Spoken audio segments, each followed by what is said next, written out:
Welcome to Have a Life Teaching, the podcast designed for educators who are dedicated to enhancing their teaching practice and creating a positive impact on their students' lives. In each episode, we'll dive deep into the world of education, exploring a wide range of topics related to curriculum, instruction, and assessment in K-12 schools. Together, we'll learn from the brightest minds in the education field. So if you're a passionate educator who's ready to take your teaching practice to the next level, join us as we explore the exciting world of education. My name is John Shimbari, signing in and saying, let's have a life teaching. Shelby County, Kentucky is where the main office of where I work is. I Uh-huh. live in Oldham County, which is just outside of Jefferson County, and Jefferson County is Louisville, Kentucky. The short answer is Louisville, Kentucky. So it's the Ohio Valley, but in Kentucky. Ohio Valley Educational Cooperative, the Ohio Valley region is where I work and reside. The Ohio Valley goes up northeast a bit and southwest a bit from Louisville. So there's Jefferson County, which is Louisville, and then 13 other surrounding counties that are northeast, southwest, and south of that area. So 14 school districts total is what my Ohio Valley Educational Cooperative serves. The questions I'm basically going to ask are, how did role-playing gaming become your area of interest? How does role-play gaming positively affect teaching and learning? When people misconstrue role-play gaming, what are the usual fallacies? How does this relate to schools that need to follow a curriculum?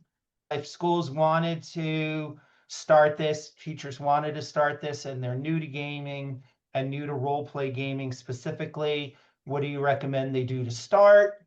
Any case studies from your book you want to highlight about teachers or schools who are using this really well? And anything we haven't talked about? And where can people find out more about you and the work you do? I've noticed from previous podcasts, you use an AI editing thing to plug out the uhs and ahs and I pauses. have been doing podcasting for about 2, 3 years. In the first 2 seasons, it was rough because it was me there doing all of that and leaving a few in for authenticity. Yeah. But now I'm using AI. It's amazing. I could get episodes out much more quickly. And not only does the AI cut out all the ums and ahs, it even tightens it. Like you could say, Yeah. edit this for clarity. It's great. I guess what I was asking for is if I want to be thoughtful about the answer of a question, I purposely pause.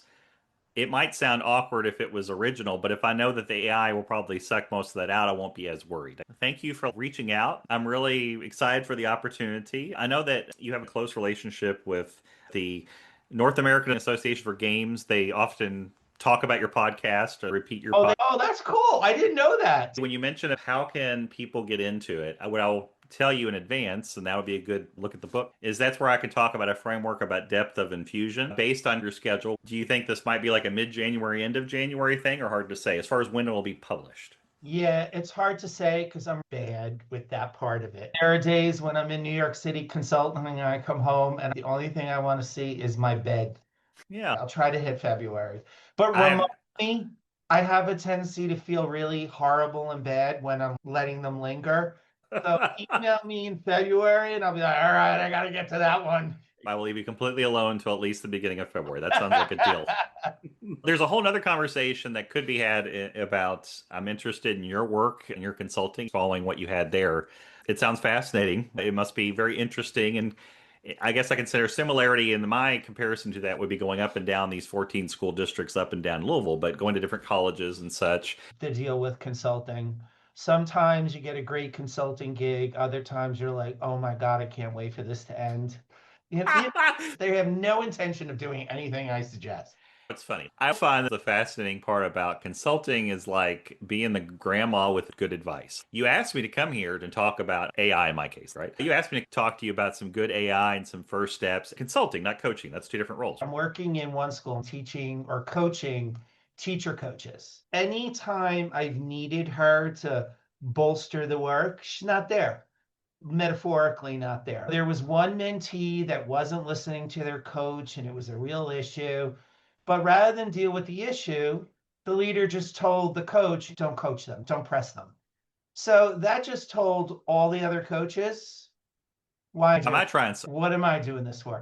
bad So, culture? and I think she's one of those people that just wants to I brought in a consult. I brought John in. See, I did what you exact same stuff, Adam. the whole globe. It's a small world, right? We're all dealing Yeah. with the same things.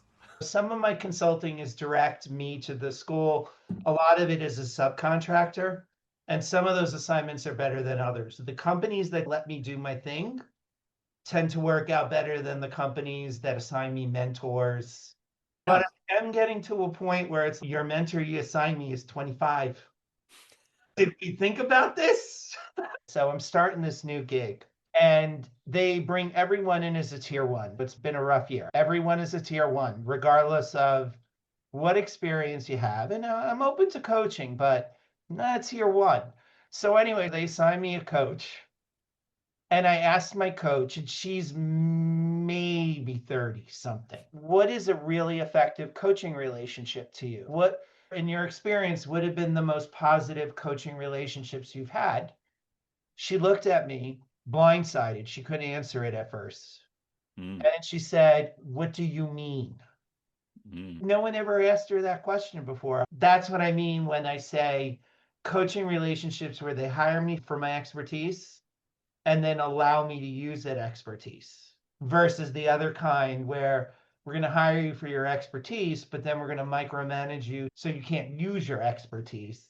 At the end of the day, it's the old thing of you can be a firefighter, and that's a heroic job. However, in a sane system, it's better to have systems where how do we make fires not happen in the first place might be more sustaining and more valuable use of our time because firefighter leaves and you drop a match and all that effort, what's the legacy and longevity? How is this a sustainable effort? Hello, everyone. Welcome to the Have a Life Teaching Podcast. Tonight, we're going to be talking about a topic that we haven't delved into much. We have talked about on the show, obviously, student voice and choice, giving students options in what they learn, how they learn it, and also how they demonstrate proficiency. We've also talked about students presenting information in various ways. One area that we could spend more time talking about, and I'm glad that we have our next guest on the show to do this, is the role of gamification in learning, particularly role playing in gamification. That is why I am excited today to be joined by Adam Watson. Adam is the author of the recently published book, Tabletop Role Playing Games in the Classroom, Infusing Gameplay into K-12 Instruction. Adam is a consultant with the Ohio Valley Educational Cooperative in Kentucky. He is the founder of the Game Uh, Association. the Kentucky Educators for Role Playing Games, also known as KY Ed RPG. Adam, thank you for being on the show today. Thank you so much, John, for having me on your podcast. As an educator, how did role playing games become an area of interest for you? I was born in February 1974. A decade later, role playing games like Dungeons and Dragons were very popular. It was a zeitgeist moment for the culture. The 1980s, which of course has been made famous by things like Stranger Things and revisiting that decade. I played those games, first discovered those games, fell in love with them. And as time went on, you get older, other interests come in, but I didn't forget about the experience, the sense of imagination, the sense of agency, the sense of joy that I had when I was playing those games. Fast forward many years, I knew for a bit that I wanted to be a teacher, but stretched out the time upon which I actually started my teaching career. When I first began teaching, one of the things I thought about was moments of joy, the tabletop role playing game experiences, elements of tabletop role playing games, simulation examples, gamified moments, and so on. But I thought there needs to be more. My role went into a district position. I was a high school English teacher, and then I became a district position that allowed me to visit different schools, learn from and beside different teachers out there in the field of my particular district. And it was along that period of time that I was seeing aspects of what we might call tabletop role playing game experiences. I was intrigued, looking up articles and some videos. I wasn't the first to ever think of this. I always want to stress that when we have these conversations. As I started picking up the pieces and thinking further on it, I thought, first off, there should be a really good place for all these articles and examples of teachers using this in a way that impacts K through 12 instruction. There's been books and some different things, especially in higher ed, a little less so in the K through 12 instructional space. So I was like, I wish I had this website. And then one day I was like, you know what? How about I just make the website? Several years ago, back in 2022, I launched KY Ed RPG, Kentucky Educators for Role Playing Games, kyedrpg.com, which is where it became a repository for those resources that research, those teacher examples. And that was the other thing that started really getting me excited that although I was finding examples on my website and in my book of teachers all across the United States, even the globe, there was Kentucky educators doing it. And to me, that was proof of the concept that this wasn't some esoteric thing. That led me to the last step, which led to the book. The push of it was really at the end of the day, can it be done? Is it educational? Answering that question, tabletop role playing games. And the second question being, I'm a busy teacher. I don't have time to read 300-page handbooks or play games for 4 years to feel comfortable enough to try this out in my classroom. So that was a big impetus in the book is how do I make this practical? Not just fun, which I can explain and defend, but how can a teacher who may have not even played a tabletop role playing game do it in my classroom? I love that. And we are definitely going to talk about the how. But before we do that, I'm going to give you another name of a show that I'm a huge fan of, Freaks and Geeks. Yes. And they had a famous Dungeons and Dragons episode. And he goes Wednesday. Why not make learning engaging and fun? It's not just about having fun, but how we integrate it into teaching and learning. When gamification, particularly role playing gamification, is done well, what does it look like in classrooms? And what misconceptions are there about game playing that are held by educators and the general population? There's a very general misconception that fun and joy, like kids smiling, is antithetical to learning, that kids can't smile and learn at the same time. The reality is that play is how we learn. It's how we learned when we were young. The thing that stops is the same mentality, especially an American mentality on K through 12 learning, which is, oh, we stopped recess after fifth grade. We got busy stuff. We got six periods, we got bells, we got content that we have to teach that we're all experts of. And that, of course, has been that industrial model. What I usually say for people when they're considering a new pedagogy is, how's that working for you? If that did work and everything was groovy, we'd have a literacy rate that was exploding and the envy of all. The reality is something isn't there. Something works for some of the time. It's never really worked for all. If we could just go back 30, 40 years, there's always been groups and friends that struggled or didn't see school for them. Okay, so the idea of fun is not learning. Busting that myth is huge. No one should ever stop, drop, and game, least of all in tabletop role playing games. Going back to how do you know it's working, I think one of the major things you would look at when you're looking at innovative pedagogy, maybe it's project based learning, maybe it's what I call the polyhedral pedagogy, which is what I say in my book, what I'm trying to do, is the stickiness of the learning. The reality is that you can probably skill and drill enough to get a student to memorize and regurgitate a bunch of facts on a Friday and get 8 out of 10 on a quiz. If that's your metric of knowledge and learning, you can probably bombard and get kids to that level. The problem is that's not really authentic. And ask them a week later.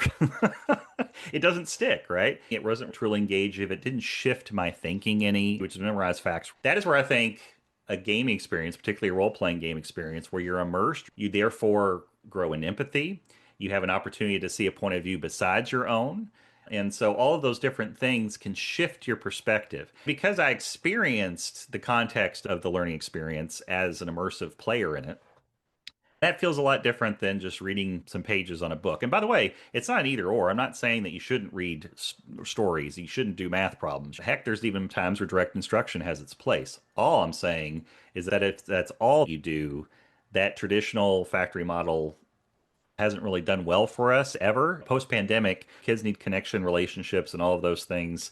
If you see the learning stick, kids get excited, and maybe a week or 3 or 6 months from now, they're like, I remember that time that we were pretending to be back in time in the Middle Ages. We were pretending to be the characters of that book, or we were doing a math problem, but we had to figure out if the spell worked. You don't hear kids say that necessarily about the formula that they plugged and chugged. So that's my pitch for the why, and how do you know that it's working?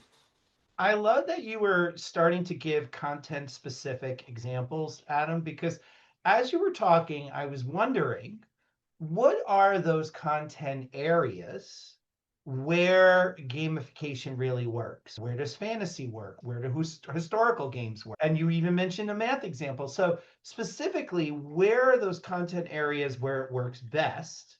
And what are the typical elements of a role playing game? I've already mentioned project based learning, and I think there's some kinship in that pedagogy. PBL can make math more authentic.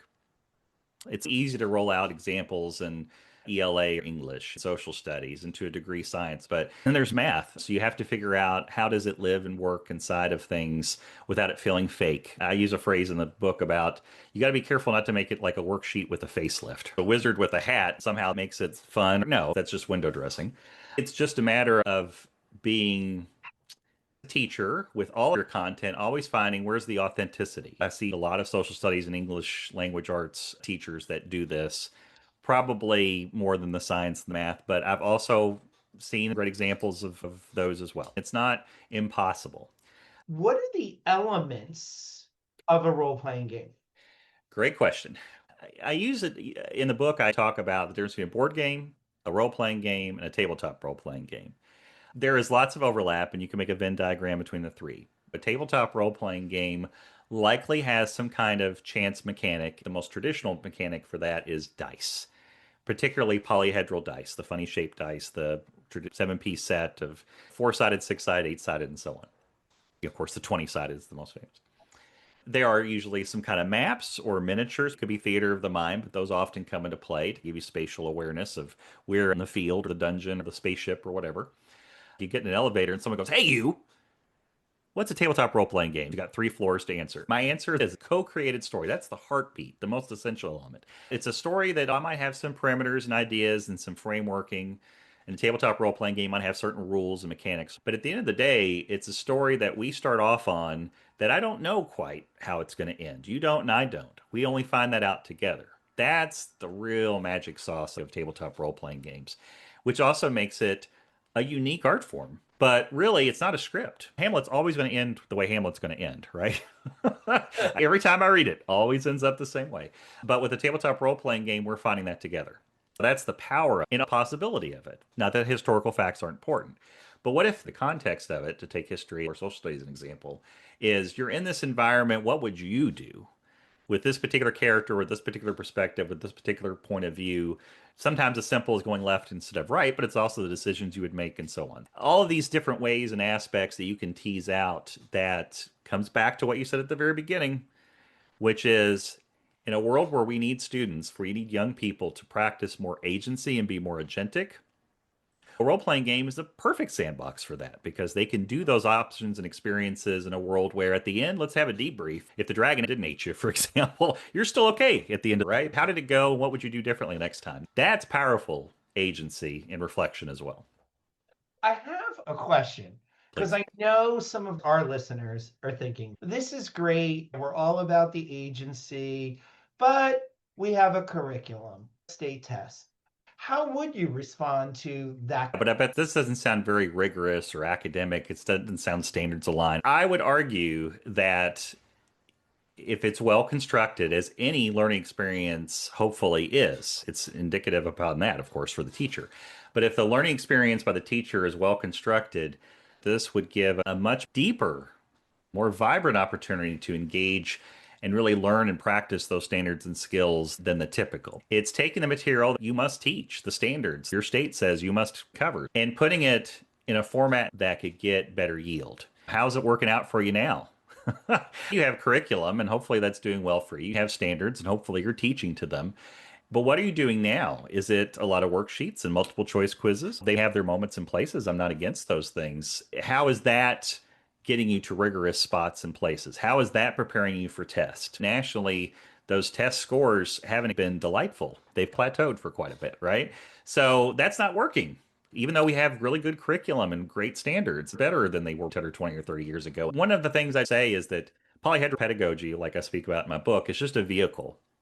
It's a way of delivering content, but it doesn't forget everything else. Doesn't say never read a book. Doesn't say never take a multiple choice quiz. Doesn't say there aren't standards. But that content could be delivered a different way, or it could be packaged and experienced in a different way, whether that's a project-based learning experience or other types of pedagogy. At the end of the day, I recognize that it should be valued on its merits. Are the kids learning it in a meaningful way, remembering it, applying it in a meaningful way? And that should be evaluated and assessed. Adam, you were saying that you were a high school English teacher. How did you use gamification, particularly role playing games, in your teaching? One of the examples that I trot out when asked was I was trying to make that transition, recognizing an aha moment that all young new teachers probably go through, which is I'm not teaching the book, I'm teaching a theme or a literary element or what is the need of the unit, right? So I was going through a transition of that, recognized very early on that Lord of the Flies, kind of a classic book in the canon for what that's worth and what that even means anymore, but it was time to read the book. And for my sophomore students, they had the natural question, as they do with all things, which is why? Like, why does this book matter? What does it matter to me? What am I going to get out of it? All the things. Fair questions.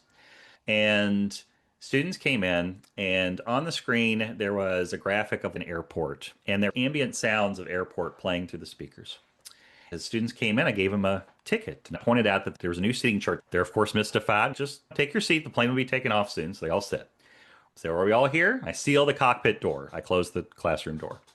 I walk to the front of the room. I hit another button. Now it's the sound of we're in flight and the sound of the pilot talking from the cockpit. I have gone into flight attendant mode. Donuts is something that's around our area. They have these delightful little hats that look like from the 1950s. Anyway, that was my flight attendant hat. And I'm pointing out the exits. If you look to your left out the windows of the jet, you can see an island and there's murmuring and it's, oh, nothing. And then suddenly clacks and sirens. Danger. Okay, Mayday, we're going down. Please assume your crash positions. And then the screen goes black. Lights come back on. I say, all right, students, we've all just crashed in an airplane. Take what you've got. Your ticket has a letter group A, B, C, D. Those are your groups. Let's go outside. And what they learned is that what you have in your pocket's all you got. If you have a pencil, you have a pencil. You have a phone, great. But that's going to lose battery in about 4 or 5 hours. And then what? Basically, how are you going to survive? How is your group going to come up with some rules and all those kind of things? Anyone that's read Lord of the Flies recognizes all these elements that we're bringing up, some of the major themes of the book and so on.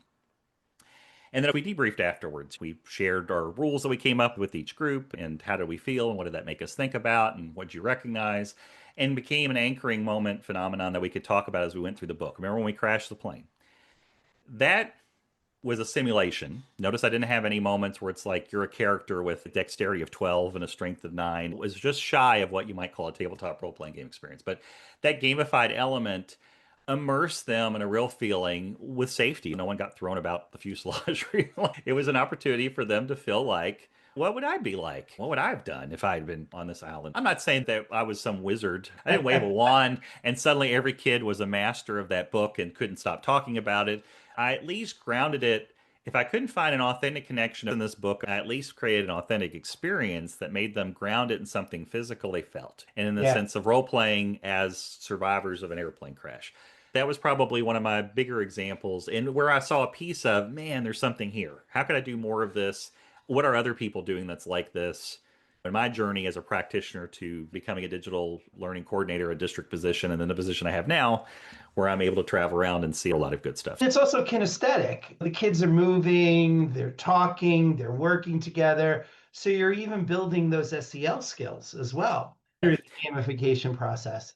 Although there's nothing in an academic literary ELA standard about creativity, when someone takes out a pencil and says, I guess I could hunt small animals with this, or I could prop up a part of this, that whole thing of 50 uses of an object, that's the lifelong after I walk the stage and graduate kind of skills. In Kentucky, for example, we have a portrait of a learner, a state portrait to help inspire districts. Many districts in Kentucky have a grad profile or a portrait of a learner. It talks about being an effective communicator, a critical thinker, a productive collaborator, and so on. And that is where I think role playing games, tabletop role playing games, can really provide that opportunity. It naturally syncs up all that stuff to be a self managed person, making good choices and being reflective in your process of learning, being metacognitive.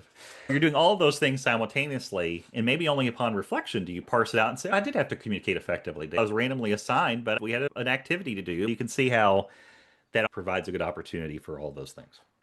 You would have to use Lord of the Flies. Yes? Say my teacher was a little off and Oh. used the whole metaphor of being abandoned on an island in a way that was sketch. I'll just leave it at that. And another question I want to ask you is looking back at my own experience, I had a very progressive social studies middle school teacher. He brought in a lot of tabletop games and role plays. Looking at those activities from the lens of 2025, almost 2026, what had happened back in the day, definitely would not be accepted in the way they were done back then, nor necessarily should they have been. This particular teacher, we did a role playing game of the Holocaust. We also did a role playing game of a slave auction. Wrong and wrong. My point is, this was a long time ago. We grow and we learn. Or a role playing game where you're simulating what's going on in Lord of the Flies just to get them into the story, that's different. But if you are using gamification, particularly in a historical context, how do we do that in a way that is equitable, fair, and respectful of the event? One of the things that I spend some time in the book about is recognizing that there's some cautionary tales to be had. We have to make sure that a gaming experience doesn't become anything that's icky or sketchy because we don't want to create trauma. Tabletop role playing games have actually been used by therapists in the last 10 or 20 years to heal trauma. That's the power of tabletop role playing games. The last thing in the world we want to do is cause it. But to answer your question directly, there are precedents I talk about in the book about making sure that you don't have, especially if it's a historical situation of relative modern era, an oppressor versus the oppressed. The Anti-Defamation League had a statement that I quote in the book, which is Holocaust games are basically bad all around. There's just not really a good opportunity or experience where you can say, let's role play as if you're Anne Frank. That would be awful. There's just no good starting place. You have to be very careful. It's a fine line between appreciation of culture and appropriation of culture. The Holocaust is an example of a subject area that it's almost impossible to find an angle where you could say, we're going to role play X, Y, or Z in this experience. If only because there's a story about the video game series that has been well regarded and critically appraised called Mission US. Mission US has been around for several years.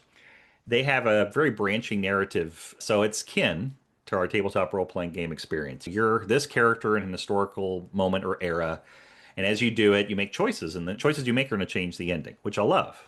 It's the best of tabletop role playing games, which at first really got me excited. But it was someone that was fleeing from Kentucky to Ohio, so she was an enslaved person fleeing for her freedom. The Flight to Freedom was the game. I never played it. I was a social studies teacher, but I was really a fan of Mission US and their other games. The simple question of how would I feel if I was a black student playing this game? How would I feel if I was the parents of a child playing as an enslaved person? What's the value of that? And how are you treating this subject with care and thoughtfulness? That is something we have to be very careful of. We have to be conscious of the context and the place. I call it instructional calculus. Nor do I want to say we avoid difficult subjects. I would read the Diary of Anne Frank till my last breath as an important text. Learning about the Holocaust is essential for learning about history and learning from history, right? But that's not what we're talking about here. We're talking about a gamified or a tabletop role playing game experience. So I talk about instructional calculus. It's a completely different experience when you're trying to determine that you're going to have some middle school students who are going to role play the Battle of Gettysburg of the Civil War. Some of you are Confederate and some of you are Union. How would they feel about that mix? That is different instructional calculus than we are all high school students, we're older, and we're in Maine, and all of us are going to be under Lieutenant Chamberlain at the Battle of Round Top, defending against the oncoming. What are we going to do? We're all Maine soldiers, right? different age groups, different contexts, different situations, who's being oppressed. Some students are asked to fight against each other in a way that might feel a little icky or too close to home, and you're in Virginia as opposed to Maine. All of those elements have to play as they do with anything when it talks about being a part of a teacher today. I'm glad that you really parsed that out and talked about context. And that where something might not be appropriate in one context, depending on what your instructional goal is, it might be appropriate in another context. So, building on that theme, can you give us an example now that we've talked about some of the controversies and difficulties in learning? And you were very kind in talking about how you did gamification in your own classroom. Could you give us some examples of schools that are using gamification really well within their school curriculum? Let's say an elementary, middle, and a high school example. There are elementary examples. There are tabletop role playing games designed for younger players. One of the things in my book is an appendix of games banded by age and grade levels. Can you give me an example of a game that's good for, say, third through fifth graders? That's in the book. To answer your question, I'll give you one of each of those. One example, as far as an elementary version, is a teacher named Morgan Seeley.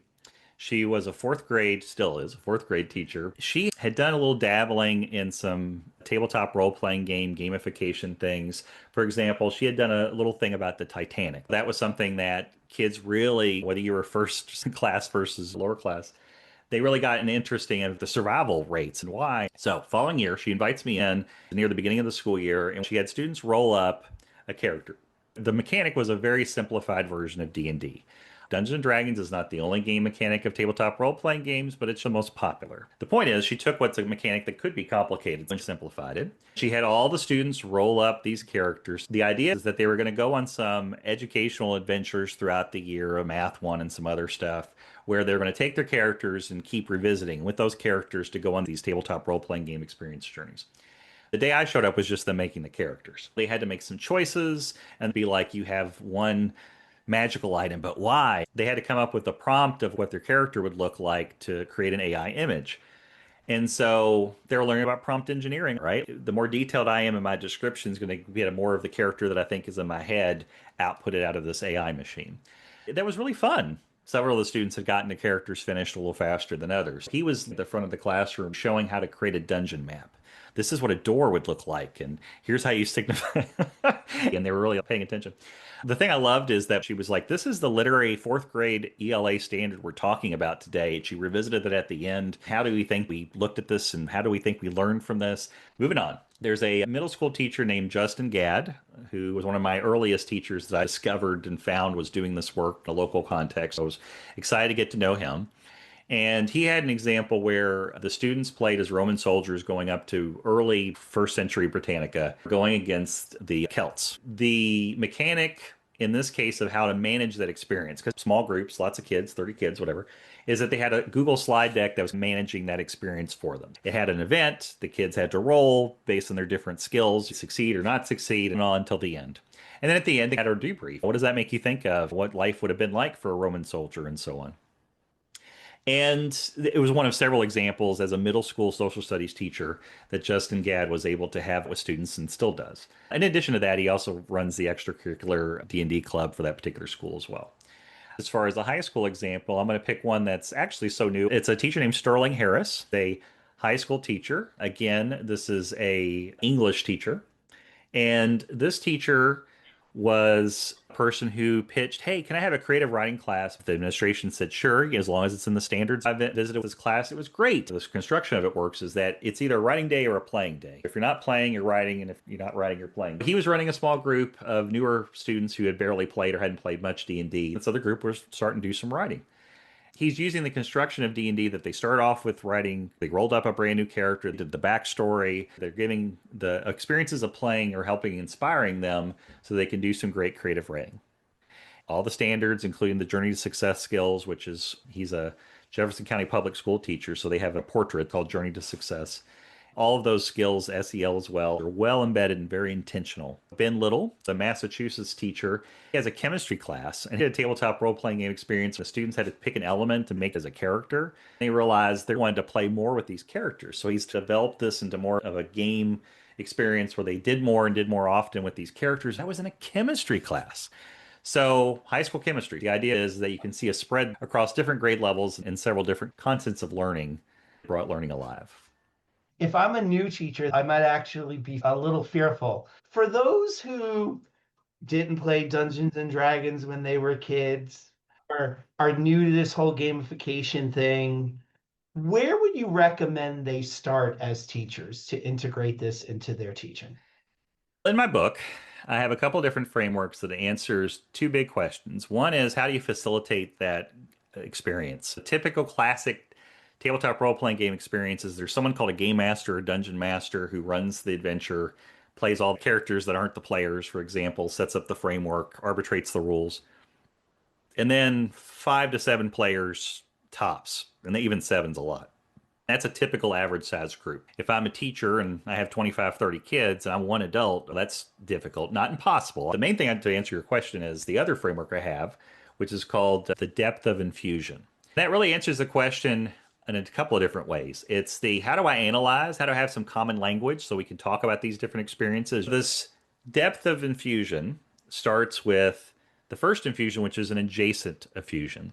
And an adjacent infusion is outside of a classroom experience. This is the classic extracurricular D&D club. It doesn't have to be D&D. It's not that learning can't happen. I'd argue it does because you're always learning. But you're not like, okay, there's a target on a board. The next depth of infusion is called an elemental infusion. That is where you do an aspect of a tabletop role-playing game without playing a whole game. And that gives you a lot of freedom. So you don't have to feel like, ooh, I memorized thousands of rules or managing a game experience. An example I have in the book is Mary Lowe. She was a social studies middle school teacher, and she used a character sheet activity. They were doing the Age of Exploration. Take this character sheet and fill it out as if it was one of the famous explorers. Why does the character have this equipment? How do you know that these relationships are important and significant? From what primary sources or documents might they have come? Why a lot of high intelligence and low strength? Why was the charisma so high? And why do you think that was important for this particular explorer? And all these natural questions. That is really the power of this activity. They made this entire character, but no one ever sat down and rolled some dice and put them through an adventure. They could have, but that wasn't the purpose. It's always, at the end of the day, it's the objective of the day, of the unit, of the lesson. This character sheet was a good, vivid, vibrant, deeper, sticky learning way of getting to some knowledge about some of the major personalities and what they were like in the Age of Exploration. Next is episodic. Episodic is you play a game. It might occur in the 50 minutes of a period or over a couple of days, but that's where you actually, there is some dice rolling perhaps, and there's the experience of success and failure, and characters succeed or not, survive or not, they meet their objectives.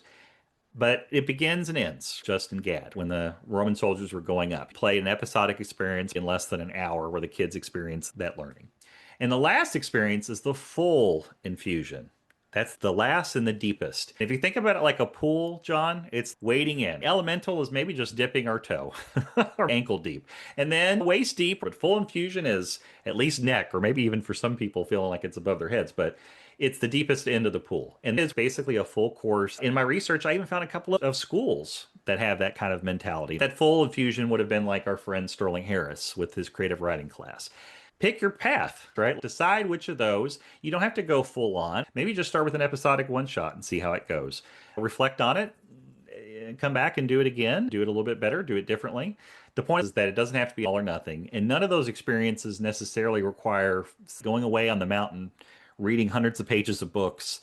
You could do this next week. If you go to kyedrpg.com, not only are you going to see examples and even some instructional materials from some of these different people, these are people that barely know anything about Dungeons and Dragons or tabletop role-playing games. By the end of the day, they're like, oh my gosh, I have ideas. I'm going to do something next week. And they do. What I'm sharing is the beginners are welcome. You do not have to be a master of this. Do it. When people say, I don't know about this, I feel like I need experience. I said, oh, so you're an Oscar-winning director then? They laugh. They say, no, I'm not an Oscar-winning director. I've never directed anything in my life. I'm not sure if I even shot an inch of film. And I'm like, yeah, you let your students. They knew enough. They probably need to know what a low angle shot is and what a close up is. And maybe on the software that edits the video, they know where the basic buttons go.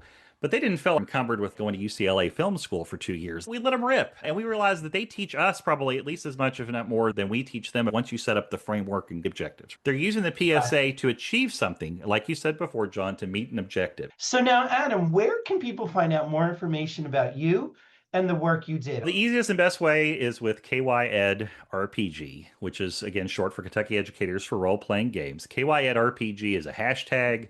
It is also a social media handle across all the major social medias. And kyedrpg.com is where you can find resources, you can find upcoming events. You also are going to find a page about my book and some ordering links on how you can get it. It is in print and an ebook. So, Adam, thank you so much for your time today. This has been a great conversation. We've talked about a lot of different topics in English, history, sciences, and math. I have really enjoyed myself, John, and I hope to inspire someone, either people you work with or anyone that listens to this podcast, to find a little way to inspire some joy in your learning. And if it's with a tabletop role playing game, all the better. Wonderful. Thanks again, Adam. Thank you for listening today. I hope you got some great tips that you can bring back into your teaching. Remember, have a life teaching without sacrificing your own. Also, don't forget to subscribe and be well.